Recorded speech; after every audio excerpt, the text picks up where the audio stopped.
प्रकृति की ओर।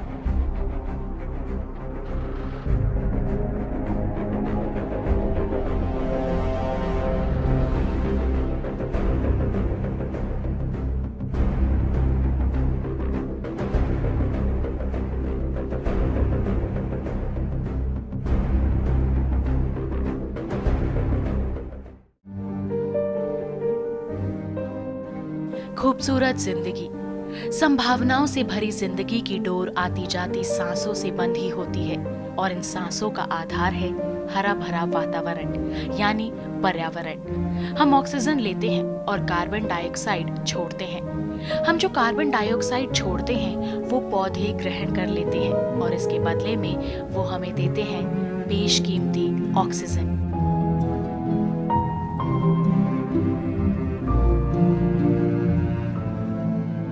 एक अनुमान के अनुसार एक स्वस्थ पेड़ से 260 पाउंड ऑक्सीजन हर साल हमें मिलता है। इस तरह के 2 पेड़ 2 से 3 लोगों की ऑक्सीजन की जरूरतों को पूरा करते हैं। यानी जैसे जैसे आबादी बढ़ रही है वैसे वैसे हमारे लिए पौधे और बेहतर पर्यावरण की आवश्यकता भी बढ़ गई है। हम सब पर्यावरण को अपने अपने ढंग से जानते और समझते हैं। पर्यावरण यानी जो प्राकृतिक रूप से हमारे चारों तरफ है और पृथ्वी पर हमारे रोजमर्रा के जीवन को प्रभावित करता है। हवा जिसे हम हर पल सांस लेते हैं, पानी जो हम अपनी दिनचर्या में इस्तेमाल करते हैं, पौधे, जानवर और सभी जीवित चीजें सब पर्यावरण के तहत ही आते हैं। स्वस्थ वातावरण प्रकृति के संतुलन को बनाए रखता है और साथ ही साथ पृथ्वी पर सभी जीवित चीजों को बढ़ने और विकसित करने में मदद करता है। पर्यावरण मुख्य रूप से वायुमंडल, जलमंडल, स्थलमंडल और जीवन मंडल से मिलकर बना है।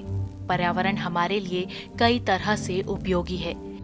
इससे हमें उद्योगों के लिए कच्चा माल मिलता है, नई दवाइयों के निर्माण और मेडिकल रिसर्च के लिए कई प्रकार की उपयोगी चीजें मिलती हैं। सौंदर्य और मनोरंजन जैसी जरूरतों को भी पूरा करने के लिए पर्यावरण कई स्तरों पर हमारे लिए सहायक है। पर्यावरण हमारी शारीरिक, मानसिक, सामाजिक, सांस्कृतिक और आध्यात्मिक विकास में भी अहम है। गौरवशाली परंपरा और अनूठी संस्कृति के देश भारत में पर्यावरण को विशेष महत्व दिया जाता है। गौरवशाली परंपरा और अनूठी संस्कृति के देश भारत में पर्यावरण को विशेष महत्व दिया गया है। प्राचीन काल से ही भारतीय संस्कृति में पर्यावरण के अनेक घटकों जैसे वृक्षों को पूज्य मानकर उन्हें पूजा जाता है। जल, वायु, अग्नि को भी पवित्र मानकर उनकी पूजा की जाती है। समुद्र और नदी को भी आराधना करने योग्य माना गया है। धरती को भी माँ का अमूल्य स्थान दिया गया है। लंबे समय से ही भारत में पर्यावरण के अलग अलग स्वरूपों को उनके विशेष गुणों के कारण खास स्थान दिया गया है। समय के साथ पर्यावरण का संतुलन गड़बड़ा सा गया है। पर्यावरण के इस बिगड़ते स्वरूप के पीछे ढेर सारे कारण हैं। आधुनिक होते समाज में पर्यावरण की समस्या विकासशील राष्ट्रों की ही नहीं बल्कि पूरे विश्व की समस्या बन गई है। सभी ऋतुएं अपने अस्तित्व को खोती नजर आ रही हैं। समय पर ठंड नहीं पड़ना, गर्मी में ज्यादा गर्मी और वर्षा का समय पर न आना या कहीं कहीं बेमौसम अधिक वर्षा होना, कहीं अकाल की स्थिति पैदा होना, ये सब पर्यावरणीय बदलाव का ही नतीजा है। पर्यावरणीय समस्याओं से मनुष्य और दूसरे जीवधारियों को अपना सामान्य जीवन जीने में कठिनाई होने लगती है और कई बार जीवन मरण का सवाल पैदा हो जाता है। प्रदूषण भी एक पर्यावरणीय समस्या है जो आज एक विश्वव्यापी समस्या बन गई है। पशु पक्षी, पेड़ पौधे और इंसान सब उसकी चपेट में हैं। कारखानों, बिजली घरों और मोटर वाहनों में खनिज ईंधनों का अंधाधुंध प्रयोग होता है। इनको जलाने पर carbon dioxide, methane, nitrous oxide आदि गैसें निकलती हैं, जिससे धरती का तापमान बढ़ रहा है और मौसम में असामान्य बदलाव हो रहा है। पिछले 100 सालों में वायुमंडल का तापमान 3 से 6 डिग्री सेल्सियस बढ़ा है। लगातार बढ़ते तापमान से दोनों ध्रुवों पर बर्फ गलने लगेगी, जिससे कई देशों के डूबने की संभावना बढ़ गई है। इसके अलावा कुछ क्षेत्रों में सूखा पड़ेगा तो कुछ जगहों पर तूफान आएगा और कहीं भारी वर्षा हो सकती है।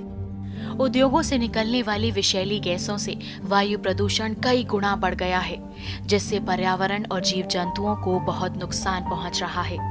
एक अध्ययन के अनुसार वायु प्रदूषण में केवल 36 शहरों में प्रतिवर्ष 51,779 लोगों की अकाल मृत्यु हो जाती है। कोलकाता, कानपुर तथा हैदराबाद में वायु प्रदूषण से होने वाली मृत्यु दर पिछले 3 से 4 सालों में दोगुनी हो गई है। एक अनुमान के अनुसार हमारे देश में प्रदूषण के कारण हर दिन करीब 150 लोग मरते हैं और सैकड़ों लोगों को फेफड़े और हृदय की जानलेवा बीमारियां हो जाती हैं। आपको जानकर आश्चर्य होगा कि हवाई जहाज से सबसे अधिक प्रदूषण होता है। 46,000 हेक्टेयर में फैले जंगल से जितना ऑक्सीजन निकलता है, उतना एक दिन में एक हवाई जहाज द्वारा कार्बन डाइऑक्साइड का फैलाव वायुमंडल में हो जाता है। कोयला, डीजल, पेट्रोल के जलने से कार्बन डाइऑक्साइड की मात्रा में दिनों दिन वृद्धि हो रही है, जिसके कारण रोज एक प्रजाति लुप्त हो रही है।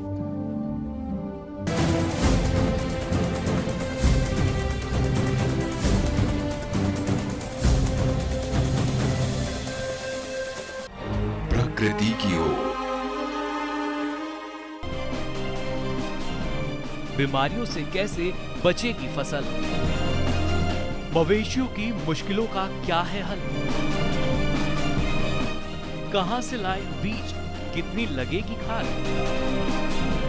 किसानों के हर फोन का विशेषज्ञ देंगे जवाब। देखिए हेलो किसान, सोमवार से शुक्रवार शाम 6 बजे। कौन कौन सी हैं सरकारी योजनाएं?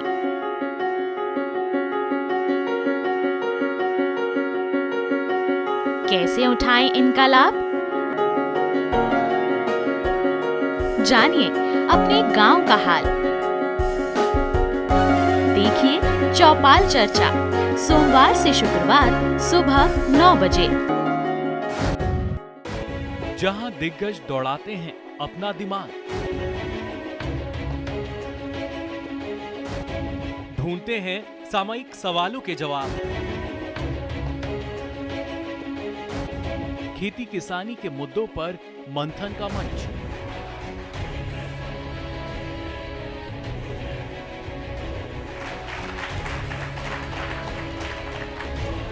देखिए बात संवाद हर शनिवार सुबह 11 बजे।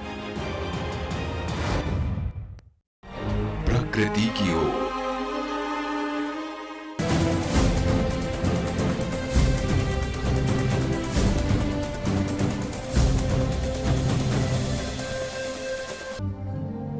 औद्योगिकीकरण और शहरीकरण से जुड़ी एक दूसरी समस्या है जल प्रदूषण। भारत में ऐसी कई नदियां हैं जिनका जल अब अशुद्ध हो गया है। दूषित पानी पीने से ब्लड कैंसर, त्वचा कैंसर, हड्डी रोग, हृदय एवं गुर्दों की तकलीफें और पेट की अनेक बीमारियां हो रही हैं, जिनसे हमारे देश में हजारों लोग हर साल मर रहे हैं। एक और पर्यावरणीय समस्या है वनों की कटाई। विश्व में प्रतिवर्ष 1.1 करोड़ हेक्टेयर वन काटा जा रहा है। अकेले भारत में 10 लाख हेक्टेयर वन काटे जा रहे हैं। वनों के विनाश के कारण वन्य जीव लुप्त हो रहे हैं। पर्यावरण के बिगड़ते स्वरूप के पीछे एक अहम कारण है रासायनिक उर्वरकों का जरूरत से ज्यादा प्रयोग। इसके लगातार प्रयोग से भूमि की उर्वरा शक्ति घट रही है। वहीं कई बार तो ये भी देखा गया है कि कुछ स्थान बंजर भी हो गए हैं, यानी वहां पर ना तो खेती होती है और ना ही हरियाली कायम रह पाती है। ये सिर्फ एक इलाके की बात नहीं है, इस तरह का प्रभाव कई क्षेत्रों में देखने को मिल रहा है।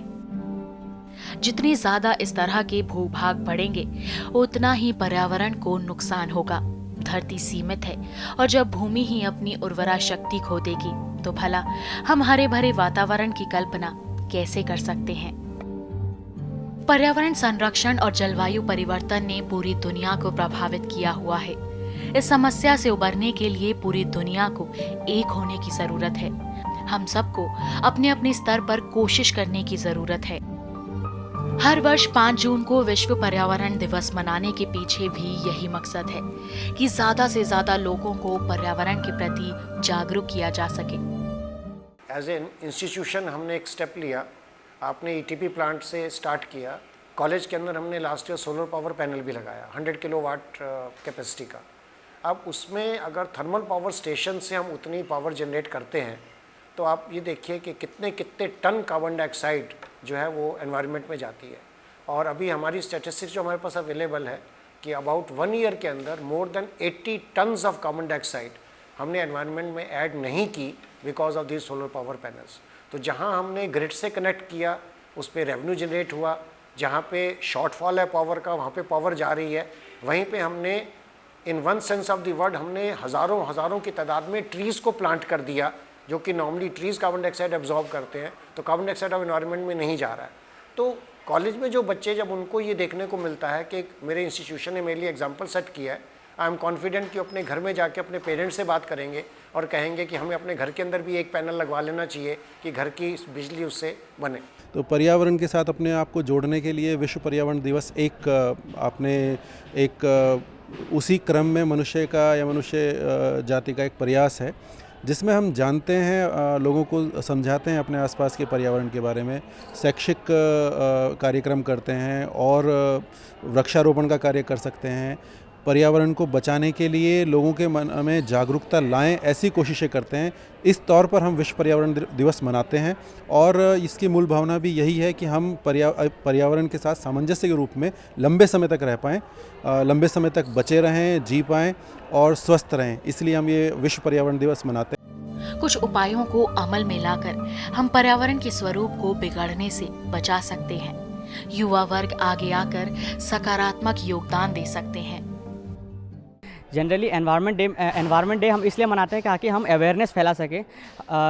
हमारे जो भी पॉपुलेशन है, गांव के लोग हैं, और जो भी हम लोग दिल्ली जैसे शहरों में जब हम लोग जितने भी वेस्ट पॉल्यूशन क्रिएट करते हैं, तो फिर हमें वो यहाँ पर ये होता है कि हमें पॉल्यूशन कम करके और हमको पर्यावरण के साथ अपने आप को जोड़कर उसको बचाने की ज़रूरत है। जो कि आज के टाइम में क्या हो रहा है, जितना भी हम लोग बहुत ज़्यादा पॉल्यूशन कर रहे हैं, तो यहाँ पर हम लोग को अवेयरनेस फैलाना चाहिए कि ताकि हम पॉल्यूशन कम करें। यहाँ पर एनवायरमेंटल डे का मेन मोटिव है कि हम ह्यूमन बींग को पर्यावरण के साथ जोड़ें। हमारे को इन्वायरमेंट की ज़रूरत इसलिए पड़ी क्योंकि आजकल बहुत सारे प्रॉब्लम्स हो रहे हैं, जैसे ग्लोबल वार्मिंग हो रही है, जहाँ टेम्परेचर बढ़ता जा रहा है, हार्मफुल गैसेस बढ़ रहे हैं, जैसे क्लोरोफ्लोरोकार्बन, कार्बन डाइऑक्साइड जो बहुत हार्मफुल है। क्लाइमेट चेंज हो रहे हैं दिन प्रतिदिन, और बायोडाइवर्सिटी में भी बहुत अफेक्ट हो रहा है, जिसमें इम्पैक्ट पड़ता है। तो इसलिए हमने ये एक्ट शुरू करा।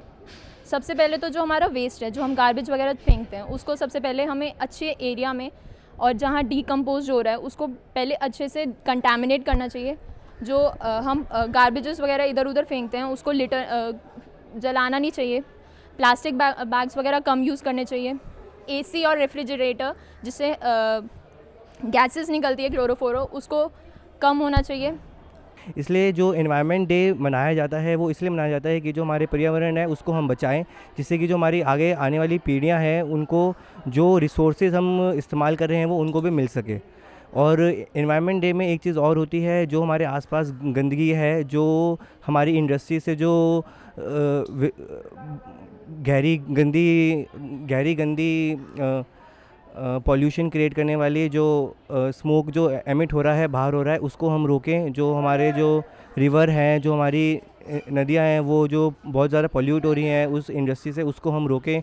उसके बहुत सारे तरीके होते हैं, जैसे जो अगर हमको अपने एयर में पॉल्यूशन कंट्रोल करना है तो उसके लिए हम अपनी जो चिमनीज़ हैं इस इंडस्ट्रीज़ की, वो हम काफ़ी हाइट तक बढ़ा सकते हैं। और जो वाटर पॉल्यूशन है उसको हम प्रिवेंट कर सकते हैं, जो थर्मल रेडिएशन जो होती है और जो चारकोल का इस्तेमाल करके जो पानी जो वेस्ट वो फेंकते हैं उसको उससे प्योरीफाई करके। तो इस प्रकार हम अपने एनवायरनमेंट को काफ़ी तरह से स्वच्छ कर सकते हैं। वर्ल्ड एनवायरनमेंट डे का मतलब है कि नेचर को ह्यूमन बीइंग से लिंक करना, मतलब हमारा इंटर रिलेशनशिप क्या आता है ह्यूमन बीइंग का नेचर के साथ। जैसे कि हमारे प्रिमिटिव टाइम में हम देखते थे कि जो अर्ली पीपल थे, ट्राइबल्स थे, वो नेचर पे डिपेंड करते थे, पर अब लोग टेक्नोलॉजी पे डिपेंड करते हैं। And this is only because कि वो सोचते हैं कि वो हाईली एजुकेटेड हो गए हैं और उन्हें नेचर की कोई ज़रूरत नहीं है। पर ये वो ना भूले कि अगर नेचर की रिस्पेक्ट हम नहीं करेंगे तो हमें इन रिटर्न भी कोई रिस्पेक्ट नहीं मिलने वाला है। जैसे कि लोग अब एसी वगैरह लगाने लगे हैं, पहले के लोग सिर्फ ट्रीज़ और प्लांट्स पे डिपेंड करते थे, नेचुरल एयर पे डिपेंड करते थे। पर अब अगर हम हिली एरियाज़ पे भी जाएँ तो हमें किसी चीज़ की ऐसा नहीं फील होगा कि हमें किसी चीज़ की ज़रूरत नहीं है। एसी भी मिल जाएगा वहाँ पे, वाटर प्यूरीफायर भी है, हर कुछ की ज़रूरत पूरी हो जाती है। तो ये चीज़ है कि जो हम डिसरिस्पेक्ट कर रहे हैं अपने नेचर का।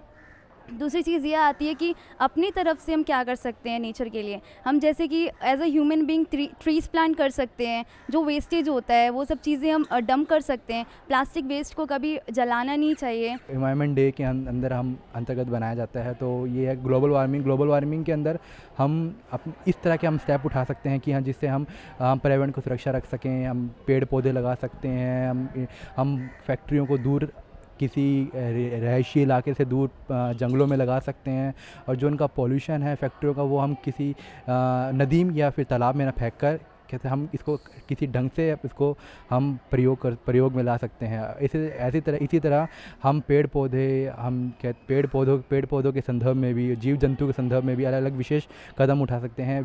हम पेड़ों को ना काट कर हम वन्य प्राणियों का उनका घर बर्बाद नहीं कर सकते, तथा पेड़ पौधे उगाकर हम एक ऑक्सीजन की मात्रा को हम संतुलित कर सकते हैं तथा हम पर्यावरण को बचा सकते हैं। हम इसमें पर्यावरण को जैसे ग्लोबल वार्मिंग हो रहा है तो उससे मतलब बचने के लिए हमें मेंटेन और प्रिजर्व करने के लिए ट्रीज़ को, तो हम एनवायरनमेंट डे बनाते हैं। इस दिन लोग पेड़, जैसे कि आप देख सकते हैं यहाँ पे बैकग्राउंड भी वैसा ही है, तो पेड़ उगाना और यहाँ पर मतलब पर्यावरण को बचाना, ये सब हम करते हैं इस दिन। और लोग मतलब इसमें बढ़ चढ़कर हिस्सा भी लेते हैं।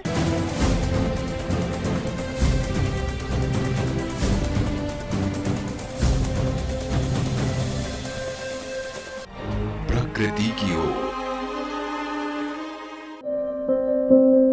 ये कामयाबी है अन्नदाता की। एक कहानी है खेत और खलिहानों की। कैसे करें अपने पशुओं की देखभाल, जानिए गांव-गांव के किसानों का हाल। देखिए गांव किसान, सोमवार से शुक्रवार दोपहर 12 बजे। हम आ रहे हैं आपके गांव। घूमते फिरते का कारवां पहुंच चुका है मथुरा में। हम आप पहुंचे हैं कांगड़ा जिले में। सामान्य ज्ञान के पूछेंगे सवाल। वार्षिक पुष्कर मेला किस राज्य में आयोजित किया जाता है? इनमें से क्या जैविक रूप से नष्ट नहीं होता है? इसके लिए इनके पास 4 ऑप्शंस हैं। देखें घूमते फिरते रविवार सुबह 7:30 पर। किसानों से होंगे सवाल, देंगे सटीक जवाब तो जीतेंगे किसान कप। किसानों का खुला मंच, नजर रहेगी कृषि वैज्ञानिकों की। देखिए किसान प्रश्न मंच गुरुवार रात 10 बजे। प्रकृति की ओर।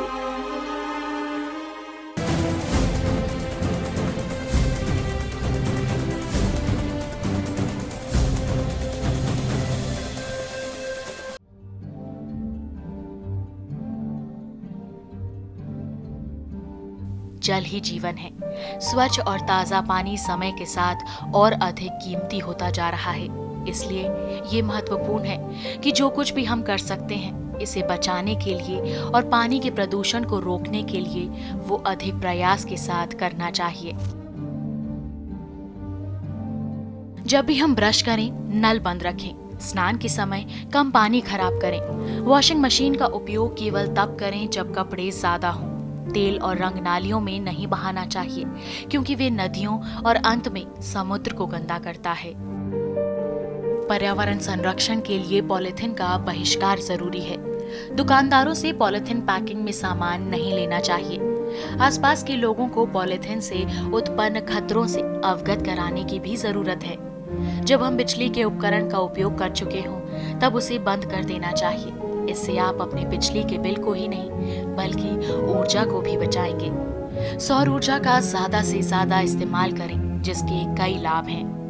पेड़ ऑक्सीजन का सबसे बड़ा स्रोत होते हैं और हम उन्हें उगाने के बजाय काट देते हैं। हर व्यक्ति को पेड़ लगाने की जरूरत है जिससे जीवन में काफी सुधार होगा। इससे हवा साफ होगी, पेड़ों की संख्या वापस सामान्य हो जाएगी, प्रदूषण, ग्लोबल वार्मिंग और ग्रीन हाउस प्रभाव कम हो जाएगा। सही मायनों में गो ग्रीन कहने के लिए ही नहीं बल्कि करने में भी आसान है। आज के समय में पर्यावरण का ध्यान रखना हर किसी की जिम्मेदारी और अधिकार होना चाहिए और खासकर आने वाली पीढ़ियों के लिए पर्यावरण का संरक्षण बहुत जरूरी है। तो आइए एक शपथ लें कि हम सब अपने अपने स्तर से पर्यावरण को बचाने की पूरी कोशिश करेंगे जिससे बनेगा हरा भरा वातावरण और खुशहाल पर्यावरण।